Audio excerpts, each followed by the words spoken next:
Со размена на облека, редизајн на обувки, работилница за преработка на стари парчиња облека во нови и промоција на биоразградливи производи, неколку македонски дизајнери и активисти со апел за подигање на свеста против загадувањето и конзумеризмот. Доколку се има предвид дека брзата мода, модната индустрија е втор загадувач по ред во светски рамки.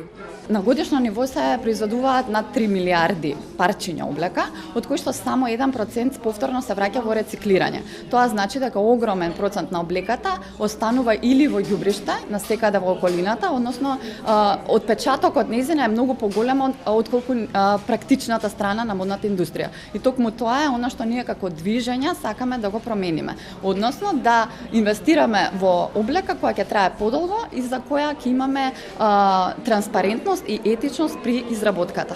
За жал, мислам дека се уште свеста не е на тоа ниво кое што би требало да биде, но ако секојдневно се работи, идеме во правилна насока, тоест со времето се гледа се повеќе и повеќе дека работиме на подобрувањето на ситуацијата.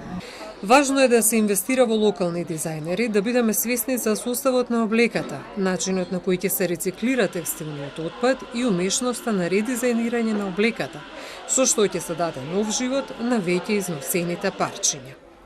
Се уште е мал интересот кај новите генерации за ваков тип на работилници, доколку се има предвид и економската криза и одговорноста за животната средина. Сепак важно е во континуитет да се говори за тоа, смета Доневска.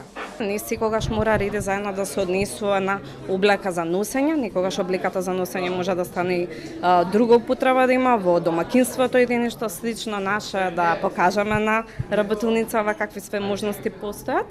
Секој мал чекор е придонес за намалување на загадувањето и поддржување на одржливата мода и секако подигање на свеста за експлоатацијата во текстилната индустрија на која многу пати сведочавме и кај нас.